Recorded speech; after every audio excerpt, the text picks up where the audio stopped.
What's going on? Welcome to the video, and here comes my dog. What? Say welcome to the video. Go ahead, tell him. Oh, today we're working on the GTI again. Found some boost leaks, started tearing the interior out of the parts car, and didn't really get much else done. So enjoy this. It's a short one. Oh, what's up? We're back. I gotta pull the front end back off because we gotta check for some boost leaks. So I'm getting right into it because it's cold out.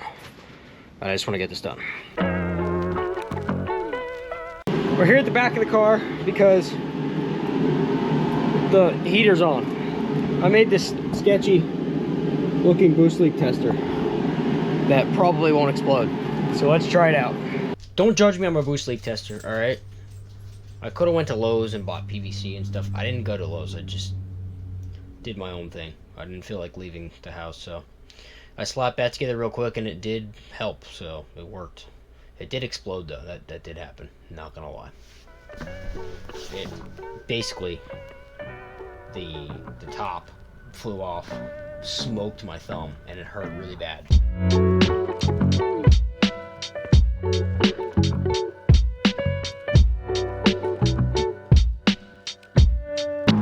We found a boost leak. Come here. Let go. You gotta come here. Come on. Look right here. This sucker's cracked from the accident probably, and it's just leaking some vacuum. All right, I'm gonna pull that off and hopefully I have one. Okay, so that sensor was leaking air because not because it was cracked, but I took it out and upon further inspection, no cracks, but there was a tear in the O-ring that would seal that. So I looked around for O-rings, didn't have the right size, so I went down to my parts stash and I found another entire sensor and just swapped the whole sensor out. So alright, got it put back together there. It was the, I don't know what sensor that is, no idea, but took it out, had an extra one that had a better O-ring. The O-ring just had like a slit in it, so it was leaking. So put that back together. We're gonna put the charge pipe back on, start it, and see if it pulls vacuum now.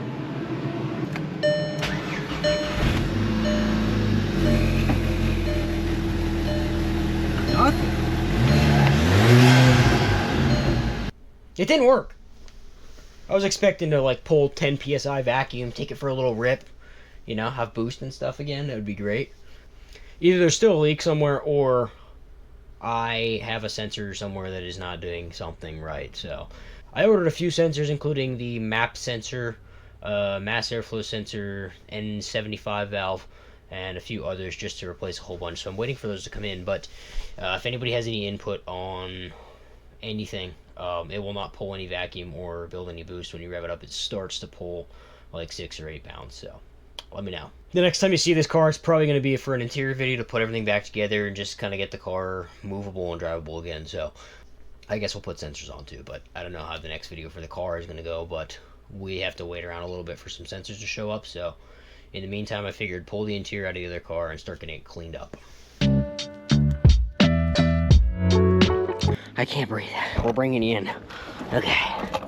So from what I was told, these need to come out by my wife, actually, who's done this before. So seen people do it by hand, but I'm not doing it by hand because that's dumb. So I'm gonna pry that forward like that, and then grab a hold at the top and just give it a yank, and then cut your finger because there's glass on the seat, which is always fun. All right. Okay. I broke a nail.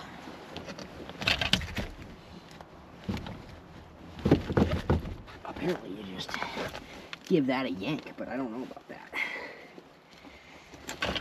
I'm standing on ice inside the car, by the way.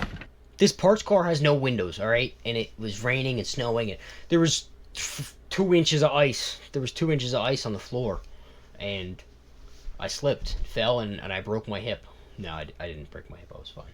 But I did slip, and my face went into the back seat, which was full of glass, and luckily I didn't slice my jugular and die. Also, I struggled a lot to get the back seat out, and I don't want to hear it. That's the stupidest way to put a back seat in ever. Seriously, Volkswagen needs to go back to like Mark IV, where they just had like a bar holding them in and you could just fold them up. Why does it have to be so complicated? It's like maybe right there. does not feel right. That's what she said. I'll be right back. I gotta grab some stuff. I'm back. That is apparently what's walking the feet again. Oh yeah, look at that. I think the back comes out like that. Took a break from the fronts because, or from the lowers, because I think it's gonna be easier with the back of the seats off. All right, that makes sense. Pay attention. All right, that's gonna come out, and then this sucker's gonna come right out. And you just give it a little slide, and oh yeah, the ship belt is attached. I want to speak to some engineers at Volkswagen. Seriously, whose idea was to put the seat belt in the back of the, like in the seat? It's built into the seat. You gotta unbolt the seat belt to get the seat out. Dumbest thing I've ever seen in my life. Okay.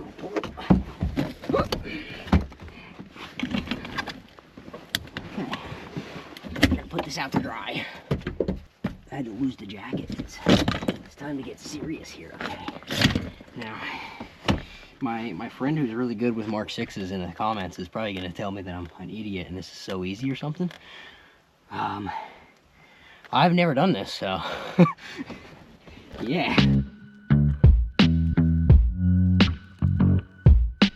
I think we just have to undo the seatbelt or whatever, which is attached to this thing. And that should do it. Man, we've owned her car for a long time. I did not know there's vents in the back of the center console. Vents in the center console, into the back seat. What is this, a Ford Explorer here? That's something. Oh my God, I can see outside from there. Oh God. So, all right, yeah. Here's the first issue. The seat needs to go forward more to get to the bolts, to get the back of the seat out. And I can't go forward more because of that situation right there. You can see it's crushed up in there real good. Okay, here's the deal. The car hit a tree and it flipped, like, you know, head over heel on its lid. So where it hit the tree, it crushed the fender, the floor, and the door just into the driver's seat, causing it to like fold 10 or 15 different times. And now I have a Volkswagen GTI print wallet. I'm kidding. No, it did hit the seat though, and it like bent it this way. The other major issue is that this seat is bent. It literally, like, the framework bent down that way, so I don't think the seat's even usable. I said it bent it this way, but I was not looking at it the right way. So it bent in, like the bolsters got pushed together. So when you sit in it, it feels like you're fat, but you're not fat. You know what I mean? Like, I weigh 140 so pounds. I'm not a big guy. I felt like I was being squished. Can't use that seat. I had to use the other seat for the GTI that I have.